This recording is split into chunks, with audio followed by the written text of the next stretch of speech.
Welcome to the Brawling Pit. We talk about all things casual and kitchen table magic like Brawl and EDH. You're listening to episode 40. I'm Johnathan, and he is Jacob. Ahoy. Hey, Happy New Year, man. Yeah, Happy New Year. But, I mean, it's almost New Year as of the time of recording this, but close enough. Brawlers, Close Happy New enough. Year. Well, I mean, by the time they listen to this, yeah, Happy New Year. It'll be New Year for them. Yeah. Well, let us know down below what you did for your New Year. And as always, you can find us on YouTube, Twitter, Facebook. I told you, we can't keep doing this meme. It's going to get old, and they're going to leave. Well, so seriously, 2018 has ended, but that also gives us the perfect opportunity of doing the 2018 end of year review for the World of Magic. So, not everything that happened to the game, but, you know, most things that happened to the game that, I mean, obviously we're not going to talk about like, oh, who was the top 8 in this tournament or whatnot, but we're mainly going to talk about the big things that happened for the Magic community or like set releases or hold on, bans and such. Are we also going to be inviting a bunch of popular Magic celebrities on, like YouTube Rewind 2018? I mean, YouTube Rewind 2018 is a low bar to set. I think we could do better than them. Yeah, maybe next year. We'll invite people on. Does my brother count as a celebrity? Oh, he's a celebrity, all right. Oh, okay. Let me get him on here. Okay. No, he's not here right now. But the show must go on. Okay, the show must go on. So, what did you think of the year 2018, Jacob? Had its ups and downs. Yeah. Yeah. I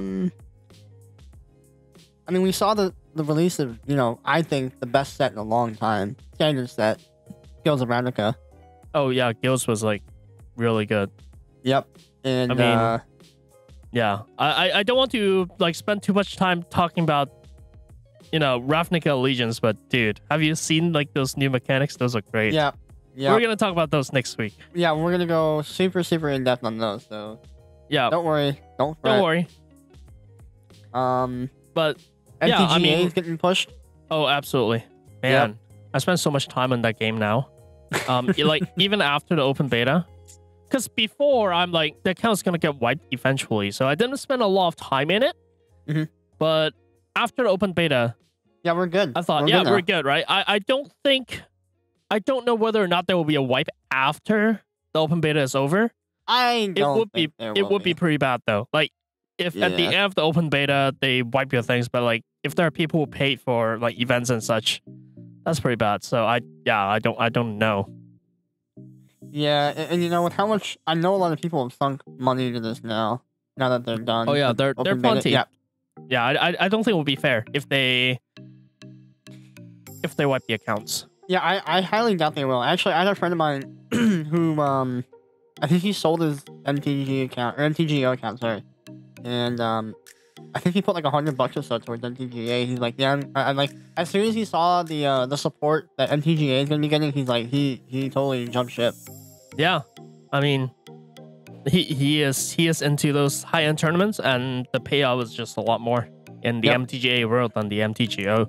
So it's gonna happen eventually. We can't, you know, it is gonna happen eventually. Might as well just get it over with now. Yeah, but let's jump back on the topic. And let's talk about it like in a chronological order. I think in the first thing we can talk about is Great Designer Search 3. I can't believe it was in 2018. It seemed like such a long time ago because I also participated in it, but I didn't get very far, right? I didn't get through the multiple choice / essay stage. But, you know, I tried. And as with most people... And you got past phase 1 though. I did get past phase 1, but you know, not very far. For the Great Designer Search as a way for R&D or now play design team to find new talents from outside the company. And the way they do that is like they have rounds and rounds of trials, do a lot of hoops for people to jump through. And at the end, they select like a couple of people to join their team as interns and then eventually transition into a full-time employee in the play design team. So that means like a lot of sticks was in there, right? And I still remember. I mean, I think it's a great event. I learned so much from that event, but I still remember like a lot of people on Reddit, they said, "Oh, this test is totally rigged. Like that's the wrong answer." I'm like, no, that's not the wrong answer. I mean, you're taking a test was written by the people who designed this game. Like your answer is not right if they say it's not right. Yeah, and I think it's a good thing and a bad thing at the same time. You know, it's like it's a good thing in that you know, this core magic spirit should, you know, emphasis on should still be there, and so they can make sure that it's still there with who they pick. But on the other end, it can, once again, emphasis on can, lead to some exclusion of some great talent if they just don't like the cut of your jib. Oh yeah, absolutely. Because they don't read your essay unless you pass your multiple choice test. And yeah, there are some multiple choice answers that were like, there's some controversies in it. And some people are like, no, it should be this answer, right? Mm-hmm. And I can totally see that some people are being filtered out through that because they just picked a different answer that makes sense. Yeah. Because it's not like math, right? There's no clear-cut answer in these things. Yeah, exactly. Yeah. It wasn't like a judge test either. And judge test, I would argue is pretty, you know, rational. Yeah. Or like grounded on like a common fundamental logic. But this was a different multiple choice test, as I've been made aware of by multiple people who I won't name. I'm gonna post a link of like the entire timeline of Great Designer Search down below in the show notes, and you can look at it. You can follow along if you want to. And a lot of good things has happened from it, and a couple of people have been selected. So it's great. And yeah, not gonna spend too much into this, but I think generally it's a good thing for Magic because Great Designer Search 2 was like quite some time ago. And I'm happy to see that like Wizards is actually still actively seeking for more talent to they from the need community. A redo of talent. They absolutely need it. Like we went so many years without a standard ban, and then all of a sudden we get like ban after ban after ban after ban. Yeah. Like ooh. Yeah, it was and tough. You know they want to avoid that. Yeah, it was very tough. But on to the next topic. On January 19th of 2018 is the release of Rivals of Ixalan, which is the last small set as of today. They did promise they are not going to the big large set small set structure, but we never know. But right now, as far as we're gonna see in the future, this is the last small set we'll see for some time. Small sets suck. Yeah, I never quite liked small set, especially like in limited. I don't really go to small set limited. You play the large set for a while and you get used to like what cards are good. And then the small set comes out and that throws everything out the window. You have to relearn the whole entire large set again.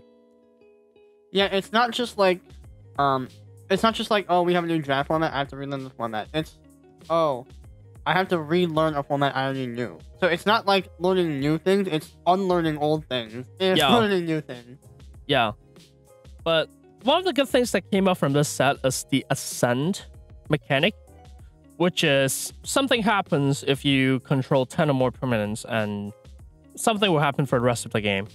Like, it's a very interesting mechanic, and the printing of an infinite combo within the same small set, well, not really infinite, but, you know, reasonably arbitrarily huge. Forerunner of the Empire and Polyraptor is within this set. Yeah, and, you know, I'm not one for dinosaurs, but that's a pretty cool combo. You have to give it to them there. That is a pretty cool combo. And it's in green-red. It is. And interestingly, it also brought like one of the strongest card we have seen for some time in uncommon, and eventually printed at common in Masters 25, Ravenous Chupacabra. I think that racks some standard, like just by itself, being a 2/2 for 4 that comes in and destroys something. I think that is an OP card. I don't know about you. I think that's really strong. Yeah, it's really good.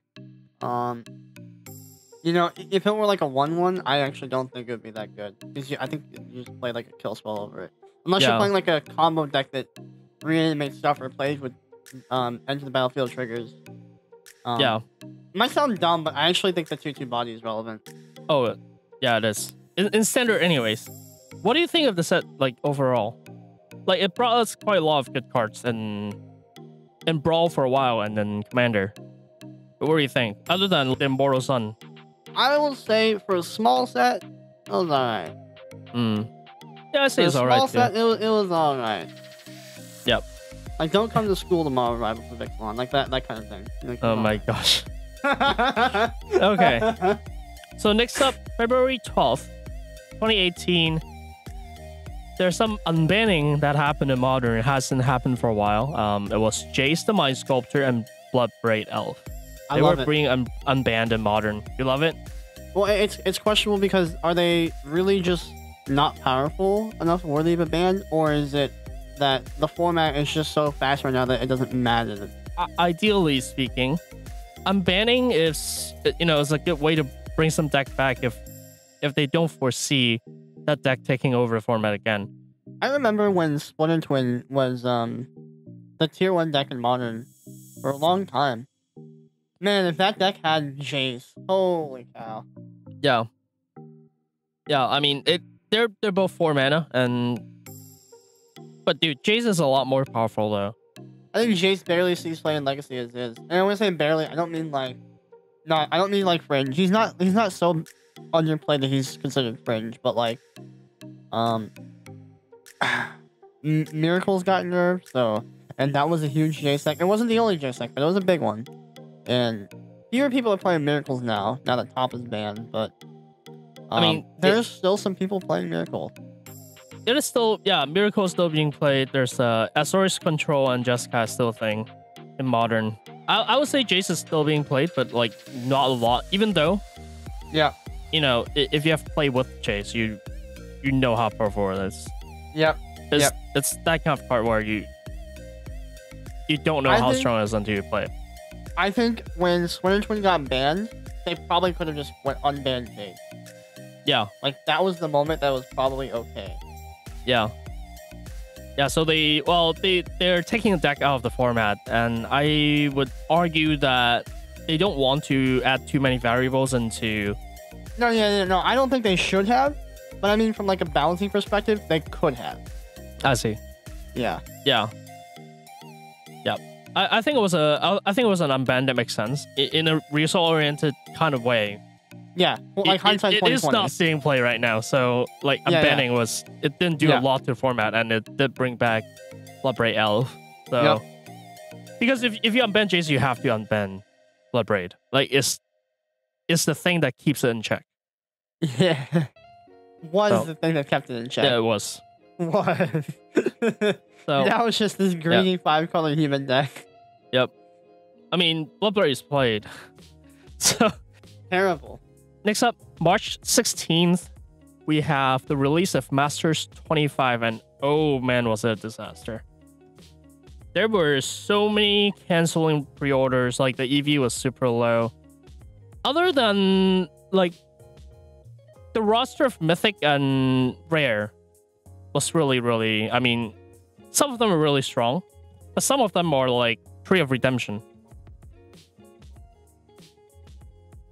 You still remember, right? You still remember, right? Like, yeah, the no tree guarantee. The no tree guarantee. Like, if you open a tree, the store will buy your pack back. I mean, some of them, anyways. Yeah, the good ones. That is quite terrible. Yep. You know, I'm actually in the time since literally like 2 minutes ago, I've been made aware that Bant Spirit is actually the new Modern King. Yeah. I kind of like fell off the wayside from Modern a little bit. I see. Well, does it play Jace? I don't know. I think it looks like to me like literally just like an aggressive flying deck. That's what it looks like to me. Sounds about right. Yeah. And I mean, it's less painful than 5-color humans because, well, it's only Bant. And you have Noble Hierarch, and that helps a lot. Oh my gosh. So, yeah, Hierarch is good. So, and you get to play all the most overpowered spirits in the game, cumulatively, besides legacy spirits, of course. Yeah. Yeah. Plus, you get to play Collected Company. Collected Company has never really been bad, I don't think. Yeah. CC is good. Oh, it plays Reflector Mage too. I hate that. I hated the Reflector Mage Collected Company combo. I hated that so much when I was in Standard. And now I'm like, it seems playing Modern. Like, I mean, I kind of already saw playing Modern before this deck, but now it... Because, I mean, it was a human, you know? Yeah. I saw some lists playing it, so... I don't know. I hate Reflector Mage. It's a dumb card. Really strong, but it was dumb because I could never remember if I could play something or not. Well, I never ran into that problem. I always remember what get bounced because I'm always so salty after I get bounced.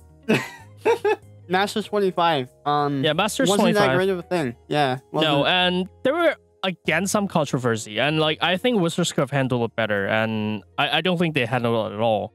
No. To respond to the community, and like there was one. I don't remember seeing anything from them at all. They just kind of like dug their face in the sand and and like la la la la la la la. I can't hear you like that, you know? Yeah, and like one of the things that I want to bring up is like right after they unbanned Jason My Sculptor, they announced Jason My Sculptor in this set, which is that smells like a money grab to me. That smells like an absolute money grab to me, and like. At the time, like it pushed Jace up to like $200. When like compared to now is like what 50 or 32 online, 97 paper. Yeah, 97 I thought it was paper. Like 30. Yeah, but 97. But compared to the 200, like it's dropped by half. Yeah, that's a lot. That's a lot, by the way. Well, the one positive thing that came from Masters 25 was a certain Grand Prix, and we managed to go undefeated. Oh my gosh! And a Giants event in that. Yeah, that was really fun for me. Yeah, we did play the Two of the Giants and went undefeated. Yeah, we went undefeated. We won a lot of packs, and you got a Tarmogoyf. I did open a Goyf, and yeah. Do you remember the decks that we played? I remember them. You do? I remember them. Holy crap! What did we play? So, I remember, I told you to play, I looked at our pools, and I kind of showed you my method for building sealed pools. And it worked. You went, I told you to build blue-white skies, and I played like blue-black / white control. Yeah. Yeah. And when I say control, this is relative to, like a slow format, right? So, I'm of the belief in Two-Headed Giant, you shouldn't play like one aggro deck and one control deck. Yeah. Like, it doesn't, because your aggro guy isn't going to do anything because you have 30 life and two guys to play. Yeah, but so like when I say aggro and control, like these are two mid-range decks, very solidly mid-range, but one was on the aggressive side and one was on the controlling side. But they were still very much mid-range decks. Oh yeah. And that was our strategy. It was a good strategy. Well, the strategy was you would be the flying creature-based deck, and I would also have some flyers too. But they'd be like bigger flyers, and I'd have like a ton of removal.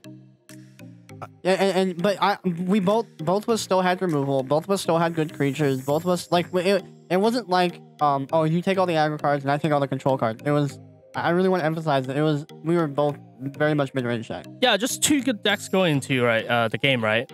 And I remember every time we win is because Decree of Justice was casted.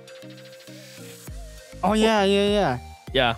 We win every game with Decree of Justice with X equals a ridiculous amount of number. And Decree of Justice is XX2 white for sorcery that creates X44 white angel creature tokens for flying. You can cycle for 2 and a white, but if you do, you pay X to create X11 white soldier creatures tokens. Both halves are good. And you know, I think every game, and remember that Two-Headed Giant matches are just one game, by the way, so you don't have a sideboard. But every game, it helped that I mean, obviously we ran hot. We went undefeated in the Grand Prix event. Oh yeah. But it helped that every game I saw land destruction on curve.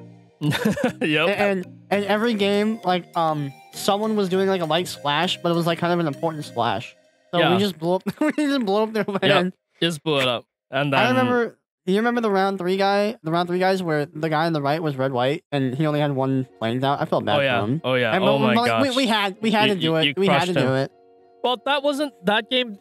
Now that I remember, like that game, that wasn't like the only thing, right? I think what really did it was like we both have a lot of cycle cards, and we cycle a lot of creatures into our graveyard, and somehow they decided to cast Living Death.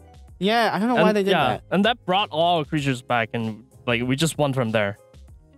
Well, I mean, we both had a lot of cycle creatures, but I think we only both cycled once. They were trading 1 for 1 with our guys, and then they just cast that, and we have more guys than we're in the graveyard. So I'm like, okay, I don't know why you did that, but you did it.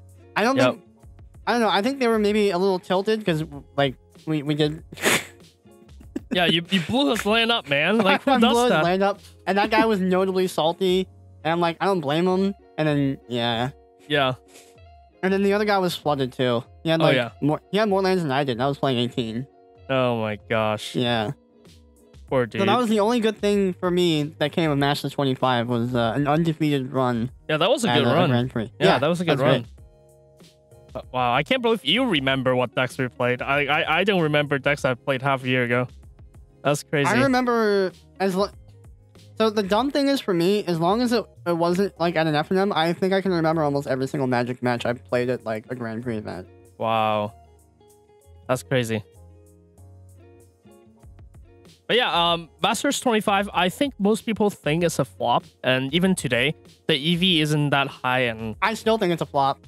Like, they just print way too many things. And they still try to chase the dream of the old Modern Masters. Modern Masters 1, like, was the set, right? And they're still trying to get that back. And you just can't get there when you print a set every month. Yeah. No, that's what it feels like. It feels like they have a new set every month. Yeah. I know they don't. Like I'm literally looking at this timeline. I know they literally don't, but it feels like they do. Yeah, it feels like they do. And like, just no one has that much money. Let's be honest here. Yeah. No one can afford all of them. I mean, there are people who can afford all of them, but like most people who play this Magic game for they're not in this competitively. Yeah, like most people can't buy 1 box or 2 box every single time they bring these guys out. It's crazy. It's too much. Yeah. It's way too much. And you know, honestly, I think that's not a good thing to do unless you're trying to money grab and kill your format. Yeah.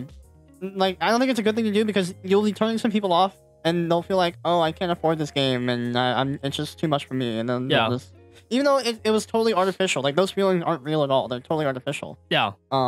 Absolutely. But it feels like they're really money grabbing. I'm trying not to paint them in too bad of a light, but I don't know any other way to put this. Yeah. I think it was a good assessment. Like, yeah, it feels like money grabbing to me at least. And you know, it lines up with my hypothesis where like I think they're trying to shift away from the paper format. I'm not trying to say they're gonna kill the game. I don't think they're trying to kill the game. I think they're trying to kill the paper format. So it's like, well, we might as well like cash out and try and get as much as we can. Yeah. But anyways, enough of like the sad news. Like the next one up is great, especially for us, because on March 22nd, Brawl was introduced as a format, and pretty much like 3 days after we released episode 1 of our podcast. I remember that. You woke me up and you're like, hey, I got a good idea. Yeah. And I'm like, what is it? And you're like, let's do this. Let's do a podcast. I'm like, no, and I like went back to sleep. Yeah, and then I was like, wait. Listen to me. we got the Brawling Pit domain. Once you told me about the domain, I'm like, all right. He's already committed. I'll give it a shot. I didn't think we'd actually get this far. I thought you'd just like burn out or something. And 40 episodes. We did miss 1 week. We missed 1 week for the holidays, but it was the holiday. 40 episodes. Yeah. Pretty good. Yeah. That's really good. Yep. So hopefully that we can keep going, but Brawl was something special because Wizards promised a lot like about the format. They were like, oh, we're gonna have all sorts of support. Like they did with Frontier? Yeah, like they did with, well, they didn't do anything with Frontier. I think that's true. That's true. Hallelujah is Hallelujah is the store that did a lot of support to Frontier. And they're gonna have a hard time pitching a new format though. Oh yeah, it's tough. Like they already said, okay, guys, like Brawl's the real deal here, and they gave a ton of support on the official mothership, and look where we're at now. Yeah, like You know, the like- moment they kill single player Brawl, right? Like people don't take the format seriously anymore. Even though a lot of people still play the format casually, the moment it can't be taken to the competitive level, people are like, oh, this is like a kids format. Like, Yep, this is Tiny let's Leaders again. go back to the big boys format, play Commander, and Tiny Leaders 2.0. Yeah. And dude, the people that say, "Oh, Commander is the big boy format," no, it's no, not it's even the like big boy equally format. as casual. In fact, I think Brawl has the restriction that Brawl brings is like a lot more skill testing than Commander, because Commander I you can agree. just play I like agree with play that. everything. Yeah, I Brawl agree with the statement. Brawl, like each color has so much restriction in it. Like literally you cannot do something out of your color pie. Whereas on Commander, you have to you just have access to everything, even when you're playing like a monocolor deck, you know? Yeah, and you know, I hold an interesting opinion on like deck strength and player skill, right? Like the stronger your deck is, like the less player skill you need to have success with it. You know, like if you're, that's why like I feel like a lot of new players might have a hard time with limited, right? Because with constructed, you can just like throw bomb after bomb after bomb in there, and you'll have like get out of jail free cards for like messing up, like, oh, you might have a sweeper or maybe 4 sweepers, I don't know, or like you might have like a million removal spells, and you don't have to really think about it. You can just like remove all your opponent's stuff and watch them cry, and then cast a big draw spell, and then just like put the game out of reach. But in limited, you actually you don't have those get out of jail free cards. You don't have all those bombs. You might have 1 or 2, maybe 3 if you're lucky. And Yeah. you know, it takes a lot of skill. So it's the same argument though with Commander. Commander, you have literally like every card, Yeah, regardless of color. yeah, seriously. Like you can do anything you want, and I think We're not saying Commander's a bad format. no, That's not what we're absolutely saying. not. Like we love Commander, and like you can tell. I think in the past 2 months we've made like 6 decks, just for just Commander decks just for a show. You can tell we love Commander, but we're saying But like if you were to like twist our arm and say, well, which one's more skill intensive, it has to be Brawl. oh There's yeah, no absolutely. Other, no other answer. Yeah. I don't think you can reasonably say Commander over Brawl without being disingenuous with your argument. Like, yes, there are some, like I would say you need to have like maybe a deeper understanding of like micro mechanics in Commander, because like there are some, obviously with a wider pool of cards, there's some more niche like interactions, but for the most part, like by not just like a little bit, for the most part, by a wide margin, I think Brawl is more skill intensive than Commander for sure. Yeah. Anyways, next up on April 8th, 2 things happened. 2 releases. First is the Elves vs. Inventors dual deck. It's the last of the dual deck series because they're discontinuing it. And then the other release is the Challenger decks, which are 4 different standard decks that you can play in FNM, and it's a slightly less tuned version of the tier 1 decks at the time, and all of them would be rotating, by the way, in like the moment Core 19 comes out, which is kind of iffy. Right, like they pushed these 4 Challenger decks out in April, and they have a shelf life of 3 months. They were only like $25 though, so if you wanted like a decent deck to take to a tournament, like grab one. Yeah, like they are well built. They're actually pretty. Not these aren't like the intros decks or whatever that you buy at like Walmart or something. No, like, no, these were like actually like decent decks. Yeah, I mean they weren't exactly tier 1, but like you could do decently well if you played well. You could do decently well with them. Yeah, like absolutely. And also, this was a really great opportunity for them to lower standard card prices. I expect them to do this again in the future. Maybe next year about that same time. Yeah, when things rotate out. I talked about this at the time when they first came out. I said, man, it'd be really cool if Wizards, like they should have like a shop where you could like buy singles or something and just like charge like an absurdly high price to encourage like actual trading. But like it would ensure that it never goes above like a certain ceiling. The issue with doing that directly though is that by selling individual cards for prices set by them, that would basically be them acknowledging that these cards have monetary worth, which they don't want to do. And so these challenger decks were a really good way around it, where they could include like one mythic that was worth a lot of money and just like put a price cap on it for $25, which is basically my idea. It's like we'll just take all the expensive mythics or all the mythics and throw them in and just like put a price cap on them for $25 because. Man, some of these mythics, or even the rares, mostly the mythics, you know, $50, $60, $70, and for an eternal format, I mean, unfortunately, that's just kind of what comes to the territory for an eternal format. But for standard, they absolutely don't want that. They hate to see that. Like, there are people who actually opened these boxes and did price analysis. I think Professor was one of them, and most of these decks are like way above. Like once you open everything.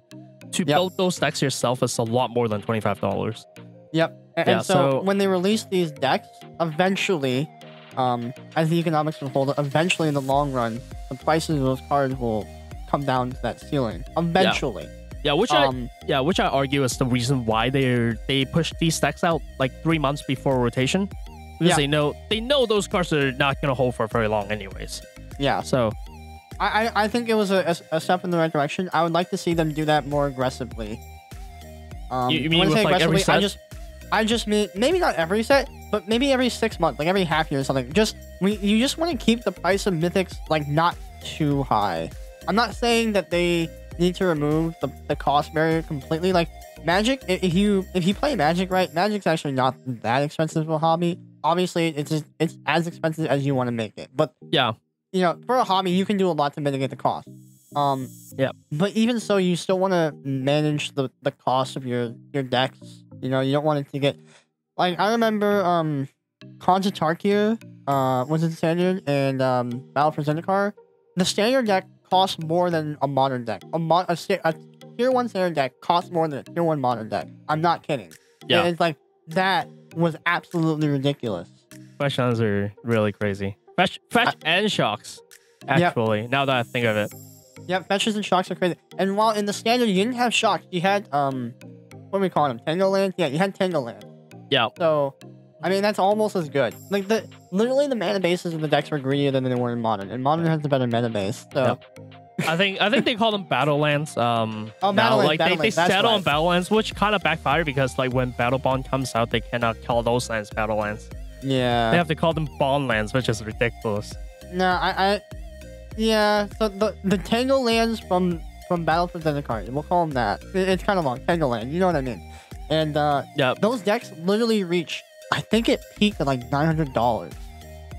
Yeah, it was a lot. That's almost like a down payment for like a decent used car. Yeah, that's crazy. Oh my gosh. So, hopefully they'll keep aggressively or more aggressively releasing these challenger decks. Yeah, we like the challenger deck ideas, and sad to see the dual decks go. I think the dual decks are really good to pick up and just like play with a friend, or like I remember playing with my roommate a lot. Like whenever a dual deck come out, I'll pick one out, I'll just like play with my roommate, and you know, it's a fun time. It's fun way to spend an afternoon. And I think they priced the dual decks too high. $15. Yeah, I think that's too much. You know, because it's too high such that you can't just like impulse buy it without like you can't really impulse buy it. You know, you can't be like, oh hey, let's pick up the dual decks and play for like an hour or two. You know, like if they're like $5, maybe $10 each, like I wouldn't go past 10. Maybe like comfortably $5 to $8 each. You'd be like, hey, let's pick up these decks and like just duel each other for like an hour or two. Like that's a good impulse buy. Yeah. But like when you get to like the $30 on an impulse buy, like yeah, some people will do it, but like you're excluding a lot of people that will not impulse buy. And like the dual decks themselves, I think they had like the cover card, which was like a planeswalker, like a really good card. And oftentimes they weren't really good; they were just shiny. Well, I would argue that like. I don't know, like at least for elves versus inventors, like I agree that most of these dual decks are they don't hold up to their value. Like they're not worth $15, but like at least Yeah, with this exactly. set, I think they went out of their way to make sure that they're going out with a bang. Because like there are a lot of good cards being reprinted here. Like we're seeing Azuri Renegade Leader for the green deck, right? Like that's the first commander I played. Like that's the first commander deck I ever played in a commander game. I remember you handing me that deck and telling me, hey, let's play this game called Commander. I'm like, Yep. I don't want to. Right? Like, and Look then where and you I are just now. and I just keep pumping out elves. Like that. Yep. That's what drew me into the format. So, and like, the cards in here are really good because you even have like Solemn Simulacrum, like Commander Stables. They're in decks like these. So I would say, okay, most of the time it's probably not worth the 15, right? If you're just trying to get some games in. I think no, you're right though. The last one was really good. I think they either need to make sure that the dual decks like get their value so that they attract the people that are like the enfranchised players, to buy them to be like, well, I can play this and get this for a friend, and we can play, and I know that I'll get some value back on it, and it's not gonna be like a total waste of money. Yeah. Or they need to price them lower so that you can just impulse buy, and so even the franchise will be like, I mean, I'll spend $10 or $12 here, but it's like I'm gonna play for an hour with a friend and we're gonna have a good time, and like you can impulse buy that. So yeah. I think I'm not gonna miss them unless they bring them back and do them differently. Come back but, in with another bang. Yeah. All right. So 20 days after those guys, on April 28th is the release of Dominaria, and coming with it are the mechanics, historic, and saga. And we're seeing a lot of knights. Then we see legendary being tagged onto sorcery for the first time. I think it was a good set. Yeah, it was actually a decent set, and just as a reminder to anybody that forgot or doesn't know, Daragaz was the supreme ruler at this time. Yeah, from our Brawling Pit episodes and Yep. Brawling Pit titled Brawling Pit. Yep. Daragaz was crowned the king. Oh, on this he was episode. really good. 7 Yep. drop for 7/7 with Flampo and Haste. And he comes back if you don't properly get rid of him. Yeah, Oh my he god. comes back. He doesn't die. I mean, come on, like and like with the set also comes things like Joda. Yeah. Dude, Joda, Modrotha, Yeah. Ariel. That set was it. This might be incorrect, like objectively, or maybe just even like on a popularity sense. I still think Guilds of Ravnica is a better set, but Dominaria was pretty good. Dominaria is probably the best thing that. Well, I take that back. At the time, Dominaria is probably the best thing that happened to Commander. Yeah. Yep. And like we haven't repositioned ourselves into talking about Commander at the time, but like I was looking at that, I'm like, dude, I can build so many Commander decks off just this set. It's insane. Like, oh my gosh. And it also comes with the best commander in both Brawl and Commander. Helm of the Hostess in this set. Oh my god. I mean, come on. It's a good card. Yep. Oh, sorry, it's a good commander. Yep, it's a good commander. I think this set is this is a great thing that happened to Magic. Like Dominaria is great. And it also brought back a lot of like nostalgic players. Like I know people will come back to the game because of Dominaria. They're like, I haven't played Magic for like 15 years, but I heard Dominaria is being released, and I just can't help myself. I'm like, cool, man. Cool. Yeah. So, for me, Dominaria, number 2 set of this year. Number 2, not number 1. No, not number 1. No secret what my number 1 is. All right. On May 10th, Brawl's ban list got separated from Standard, and there's some cards being unbanned and some cards being banned, but like the only card that still matters is Sorcerer's Spyglass is being banned from the Brawl format, and I think it was a good step. Like you don't want to play Sorcerer's Spyglass and name people's commander. Like that's just mean. That's like playing Immortal Sun. That's like something that I would do. Yeah, oh my gosh. Oh boy. All right. Anyways, don't want to dwell too long into talking about that. If you want to know more about that, you can go back to our episode where we spent a while talking about like all the cards being banned and unbanned. Going to the next set on June 8th. On June 8th, two products are being released. One of them is Commander Anthology 2, which comes with like four very popular, like four of the more popular Commander decks, like Commander Precons, and I'm gonna say three because I don't really like the Boros Giant deck. I think that wasn't strong enough, but Atraxa was good. Atraxa was really good. And there's also Mimeoplasm is like the meme. I believe this is really good. Oh, there's also Duretti. Oh, Duretti, man. Duretti is Are you good. ready for Duretti? I'm never ready for Duretti. Nobody ever is. Nope. I mean, the moment you see Duretti hit the table, you make sure that you exile people's graveyard. But even so, it doesn't matter because they have things on their... They can manipulate it enough. Even if you exile some of their things, it doesn't matter. But on top of Commander Anthology, it was like... that wasn't the best thing that happened to Commander. Like, Commander Anthology 2 is not the Commander set that they released this day because they also released Battle Bond. And oh boy, was it a surprise. Was it though? Okay, I'm just gonna say the bond lands in Commander games, they come in untapped. And they tap for 2 colors. There's only one other cycle that does that.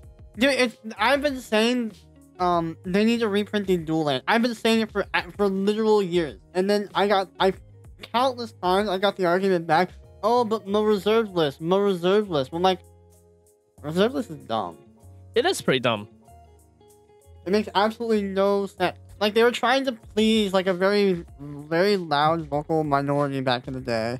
Yeah. And now it's just, like, everybody's paying the price. Yeah. I really love the set, though. I think the partner thing is really great. Like, especially when you open a pack, you expect one mythic or one rare. And then you open one and then you... oh my gosh, one of them is a partner, so you have 2 rares. Like, that's, like, the best time. Yeah. Also, Najila is really good. Like, the 5-color warrior commander. I think everything about this set is just like great. Before we go too much further, I want to point out that part of the reserve list promise, I believe, was that they wouldn't also print any functional alternative, and this is a functional alternative. So, well, kind of. You cannot play this in Legacy, and like yeah, it will come in tapped in Legacy. Like, yeah, but come on. Like, even though you can't play in Legacy, this is a functional alternative. It is in multiplayer games, which is the reason why it works, right? Because the reason why they're so good in Vintage Legacy is because they come in untapped. Yeah. And well, they be great in any format. Yeah. Coming untapped, you don't have to pay life. Shockland's already pretty good. You know, if you're just playing if you're just playing like a Legacy event, like a casual, even a competitive Legacy event, go ahead and throw Shocklands in there. You know, they're fine. Yep, they're fine. I mean, the 2 life, if you're winning, it probably doesn't matter. If you're losing, it really doesn't matter. Yeah. So, I mean, like, if you're really trying to like min-max or spike a tournament, you want to get a hold of those. But if you just like, maybe you like want to play like a local Legacy event or something, and you're like, I don't have all the cards. I have all the cards except the lands. Just like, throw some shocks in, it's fine. Yeah. So there's only one thing that I'm disappointed about Battle Bond, and so they completed the Aetherling cycle.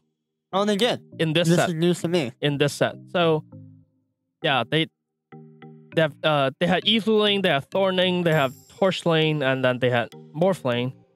Ooh. But now, in this set, they printed Blightling. I think it's not right. I don't know why it's not right, but I don't think it's right to put this card in this set. No, I agree. It just doesn't. Yeah. It doesn't fit. So Brightling is 1 white for 3/3 shapeshifter that says you can pay white to have it gain vigilance until end of turn, or you can pay white to have it gain lifelink until end of turn. You can also pay white to bring it back to your hand, or you can pay 1 to have it get +1 -1 or -1 +1 until end of turn. So it's the same as all the other lings. But I don't know. This is weird. Like, you're not gonna play this in Commander. right? You're not gonna play this in Vintage Legacy, and this card wasn't that good in Limited. So that means you took this opportunity out of us. Like we could have seen this in like a center set, where it might actually see center play. But yeah, nope. like when, it's like I feel like this should have just been like a standard card, like the whole time. Yeah. It's just like it's off, right? Like you're not gonna play Brawling if you open True Name Nemesis, which is in the same set. So I just don't think it's on the same level, and I think like that card is like the only pet peeve I have with this set is I don't think this card belongs at all. No, yeah, it's just this would have been great in standard. Yeah, I think this would have been great in standard. Yeah, but no, this is the reality we are in, unfortunately. Yeah, unfortunately, they decided not to put in Ravnica, so yep, that's it for Commander Masters. Next up, on July 2nd, they banned Gestacian Probe and Deathrite Shaman in Legacy. And I'm sad because I have a lot of Gestacian Probes. Just promos in a binder. You know, and I'm very sad. The Deathrite Shaman ban was inevitable. Actually, I think both of these bans could reasonably have been foreseen. Like, Deathrite Shaman is a 1-mana planeswalker in Legacy. Yep. Actually, no, it's just a 1-mana planeswalker in everywhere. Everywhere that has fetch land. Yep. It's just... It's dumb. And then Git Probe, like, once we saw it banned in Modern, it's like, okay, they're gonna ban it in Legacy eventually, too. Who knows when that'll be, but... Yep. Like, the logic is the same, you know? Yep. Like, the hand like, information. They don't want this in the game, and... I can agree with them, but... My binder! Yeah. No! Yeah. Oh my gosh. Yep. It's the same story again with like the whole Prophet of Prefix thing. Oh, when they banned Prophet of Prefix. Oh boy. Yeah. So, alright. These cards, they had to go. They were good. Yep. Do you think it was good for a format? Yeah, probably. I got real tired of seeing Deathrite Shaman over and over in Legacy. Yeah. That card literally went into like any deck playing at least 2 of those colors. Yeah. Yeah. I think then so you know too. what? And then even if you're just playing 2, you just splash the 3rd one on like 1 land. Anyway, so then even Oh my gosh. So dumb. Card is so stupid. Yep. Alright. Next up we have Core 19 coming up on July 20th, and with the set comes no new mechanic. But one thing that I want to bring up is like it did pull back down the premium removals from 5 mana to 3 mana because Murder is back. And you know, Murder is an interesting card. It's interesting. Yeah. I mean, like, it's an interesting set. And Nicobolus did not beat...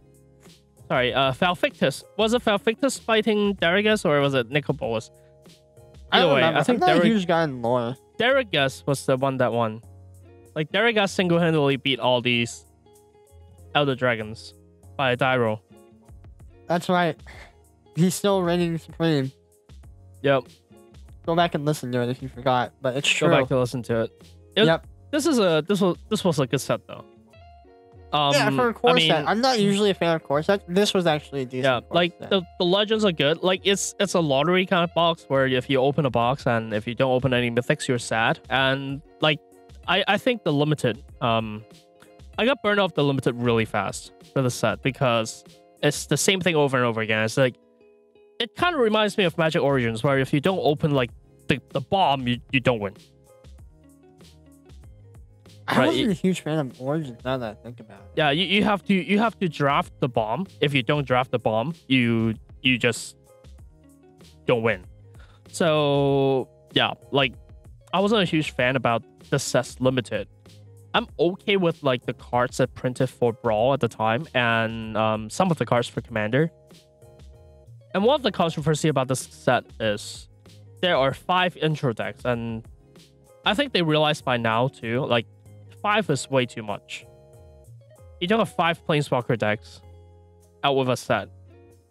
Because every single set comes over with 2, right? And that's manageable. And like when you have 5, that's a lot. That's a lot. Too much. Yeah, so this set that print Omniscience. Yeah, this set that bring back Omniscience, and which helps Joda a little bit. And they bring out Nexus of Fate that comes up with the buy the box promo, which was the biggest controversy of the set. Oh, yeah. Like, Nexus of Fate was what everyone was talking about for quite some time, because they're still talking about it. I can still hear them. It's a $35 card. I mean, at the time it was like 25. Like, it's an expensive card that not everyone has access to because of the way it is, you know, designed for people to procure. Now it's $15. Yeah, it's one of those cards where if you're playing blue, it's a 4-off.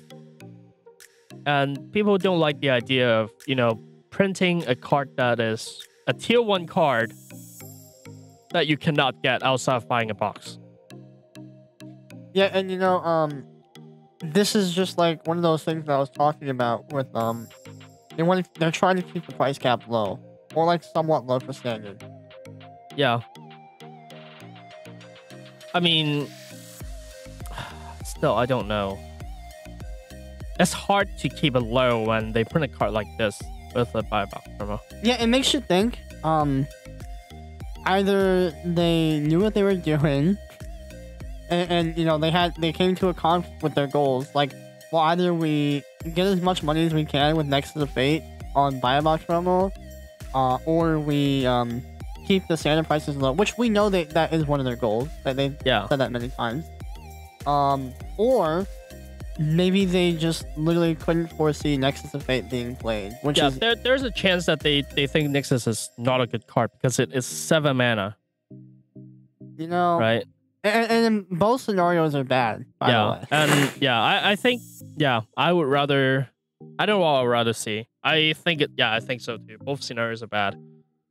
And I'm part of me is hoping that the instant speed is just a typo. Like, it was supposed to be a sorcery, but they typed it in wrong, and it was too late by the time it was like announced. If only that could be the case. Yeah, because if it's a sorcery, it's a bad card.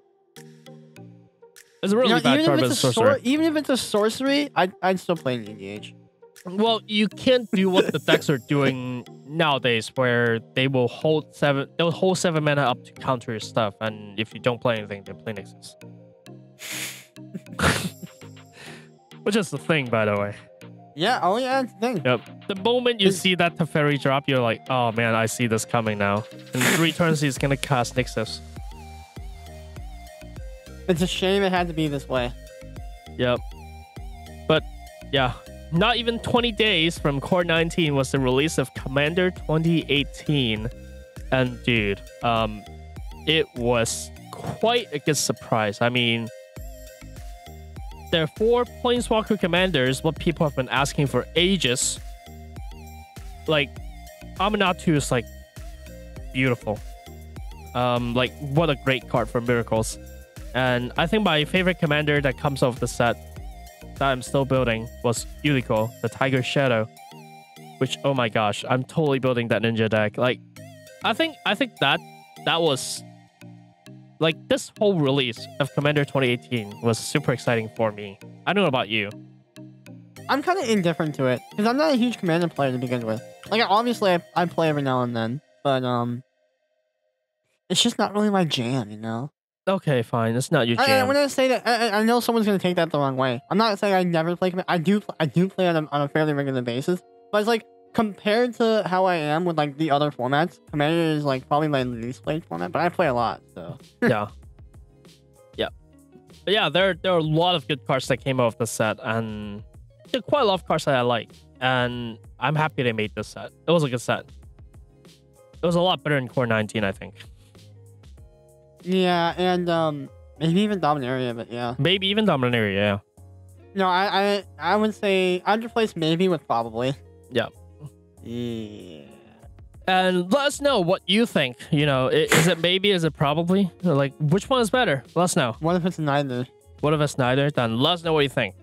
On September 24th, 2018, Magic Arena Open Beta starts. It got everyone to play the game. Yeah, it worked. Yeah, it did work. We've already talked a lot about Wizards' hypothetical transition into the digital marketplace, so you just gotta go back and check that one out. I don't remember what the number, but we went on for like an hour and a half on that, I think. Yeah. It was a lot, and you know, to be fair to us, there was a lot.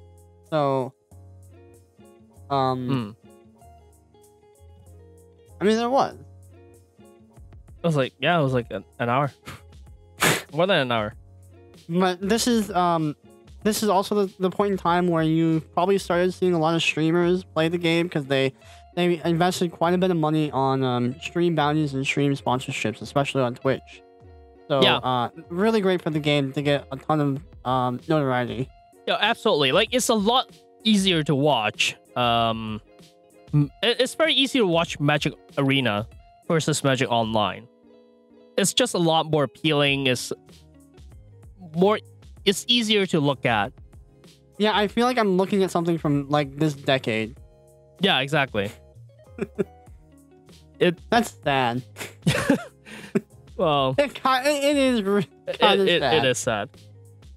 All right, next up, October 5th, 2018, we have the release of Guilds of Ravnica. The Mythic Edition got quite some conversation going. And for those of you who don't remember, the Mythic Edition is a box that comes with 16 Guilds of Ravnica packs and one of the like masterpiece treatment planeswalkers inside like one individual pack. And the MSRP was $255, and that started the conversation of people saying Wizards are printing their own money now. Well, I mean, people have been saying they've been printing their own money for like ages, but it's the first time they actually printed their own money. Yeah, they are releasing this product exclusively on Hasbro, which is a very buggy site. You can try to buy something on Hasbro, but yeah, good luck with that. Good luck. Right.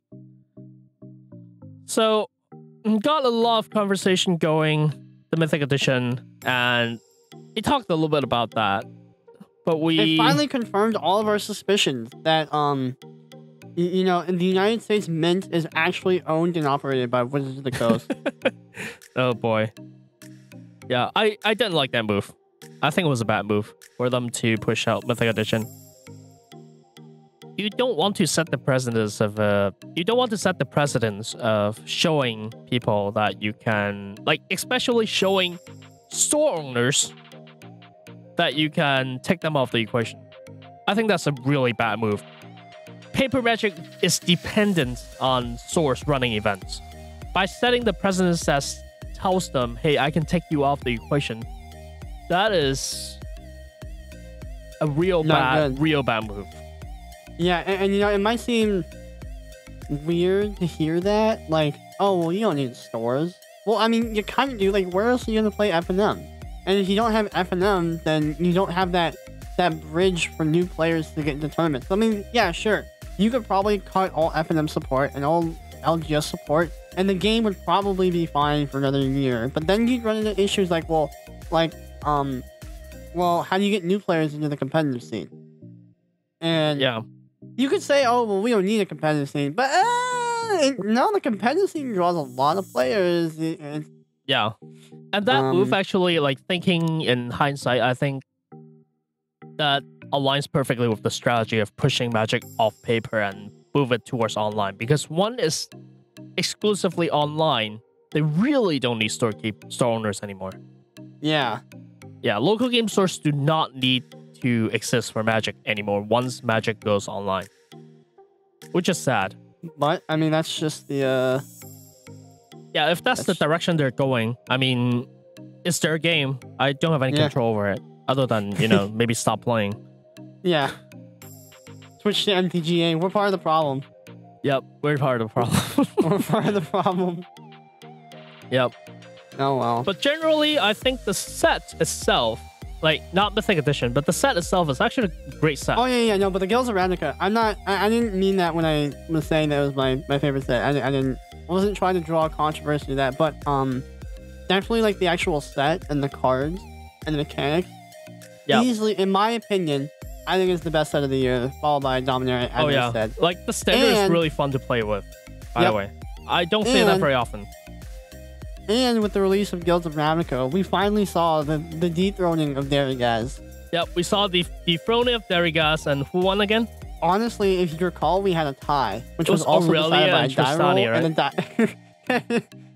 I think Selesnya won by the die so roll. Tristani won the Brawling Pit.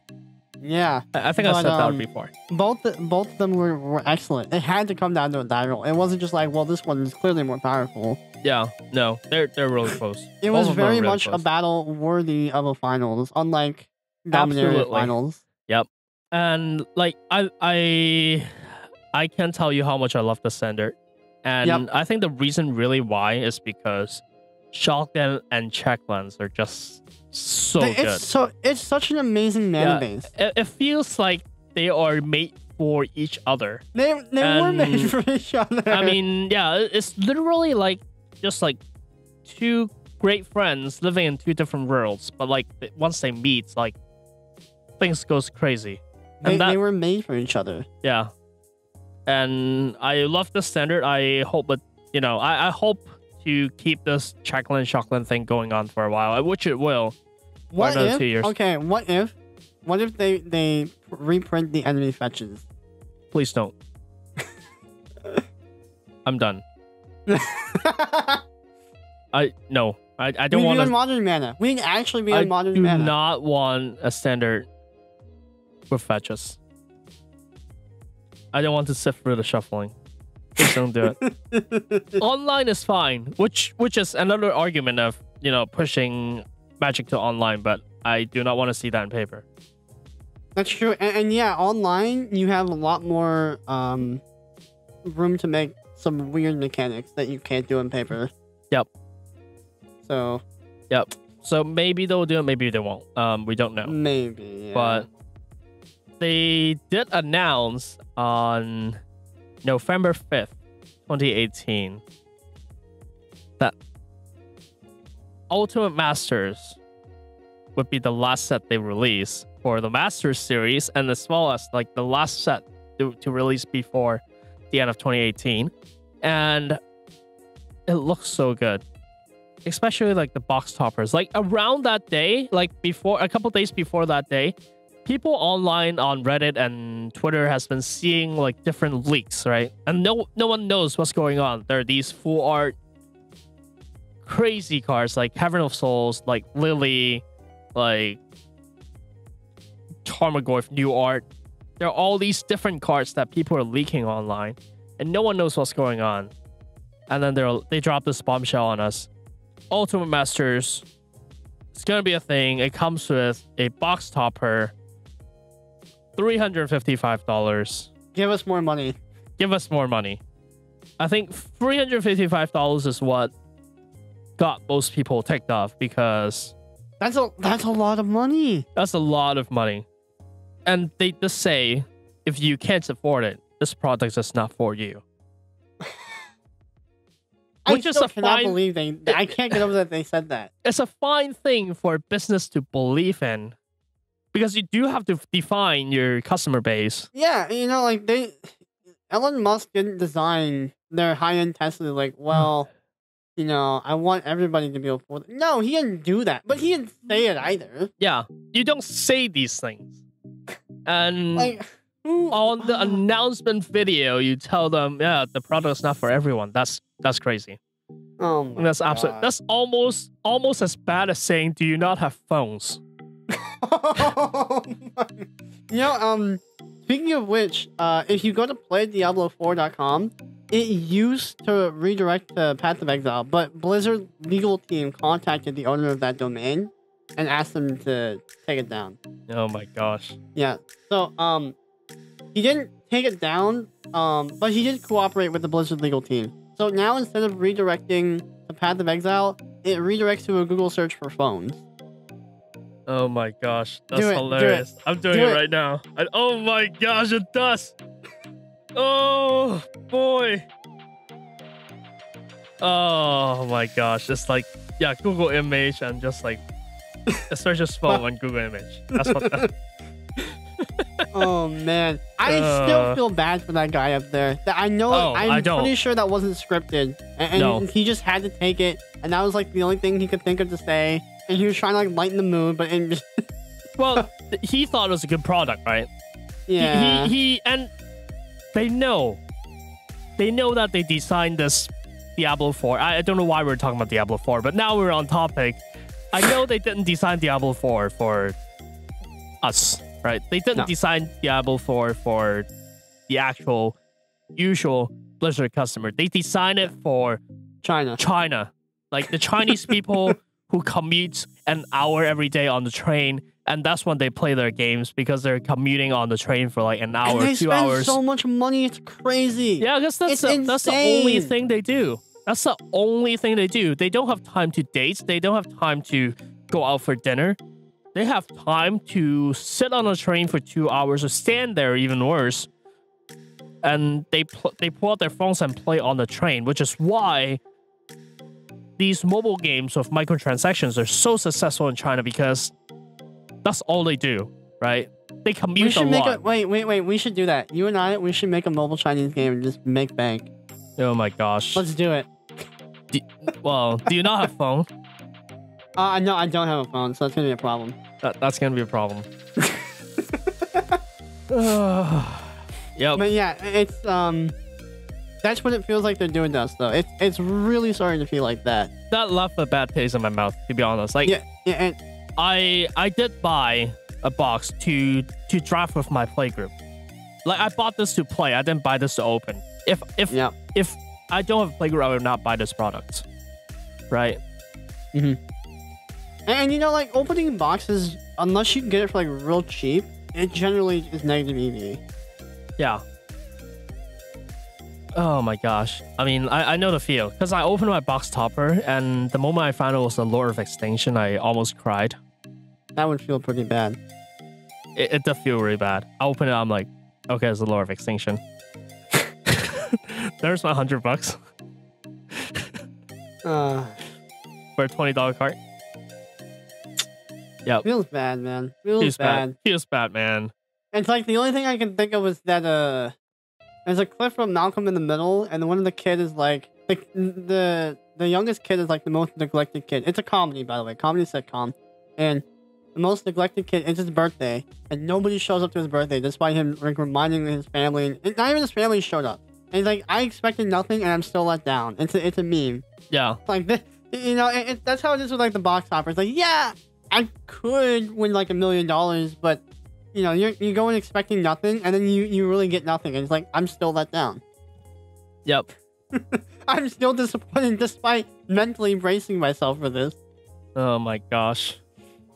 But yeah, like, I think overall, UMA is a really good set. By the way, UMA came out on December 7th, but UMA was a great set, right? I mean, compared to Master 25, yeah. Yeah, it's a great Master set. I drafted it multiple times in GP Portland, and oh yeah, you told me about it. It was great. It was absolutely great. I unfortunately did not get to play with UMA, but yeah, I heard it was, at least compared to Masters 25, it was great. That was a bomb set. I loved it. But you know, around the same time UMA release, they also made a huge announcement, like the day before release. Yeah, which further pushes the belief, or you know, the suspect that, you know, we've been suspecting that they're pushing things to online, right? We've been thinking, oh yeah, MTGA is going to be a next platform. They're moving away from paper, but it's been a speculation for a whole time, and this kind of, you know, even pushes the speculation further, because they announced that MTGA esports is a thing now. I mean, at this point, can you even, like, the only thing we're speculating on is paper magic going to exist in 5 years? That's the only thing we're speculating on. It's not speculation anymore. Is well, will MTGA, like be a thing in 5 years? Are they really committed? They committed 7 figures worth of money already. Like, yes, they're committed, and like more commitment than Brawl at least. Yeah. Brawl wasn't really the bar. I'm sorry, that was a cheap shot.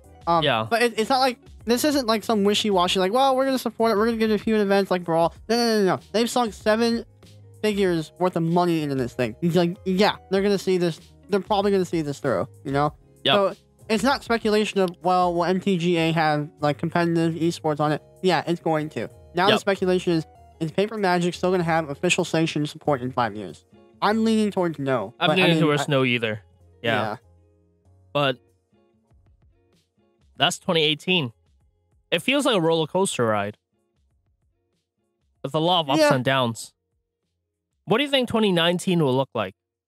I mean, we're already seeing a lot of good mechanics in Ravnica Allegiance, which you should totally check out next week's episode for. Well, as far as game mechanics, pretty good, but I mean, there are no more dual decks. There are no more master sets. So that's 2 supplemental products off the window. Like, what do you think the year is going to look like? I mean, I'll be okay if we're seeing less product because you don't want to spend much money. Honestly, as far as product goes and PR, I think we're going to be this will be twice the wreck, or twice the train wreck that it was this year. Maybe not literally twice, but I don't suspect it's going to get better. Wizards isn't exactly the company that like learns from their mistakes. Yeah. Do you see next year as the year when Magic moves away from paper? Now that is more in the air. Once again, this is all speculation. I don't think Paper Magic will be completely dead, but I do think we'll continue to see more changes that suggest that they will be moving away from Paper Magic.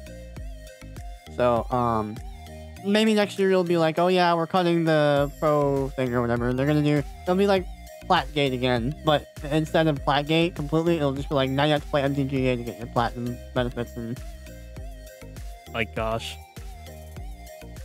Well, I look forward to see whatever happens, like whatever train wreck or whatever not train wreck. Yeah. I look forward to next year.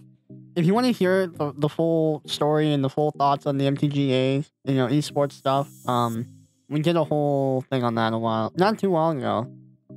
No, not too long ago. Totally go check it out.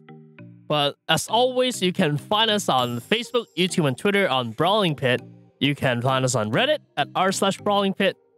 Email us at brawlingpitmtg@gmail.com, or you can always visit our official website at brawlingpit.com. As always, I've been Johnathan, and he's been Jacob. Thanks for listening. See you guys next week.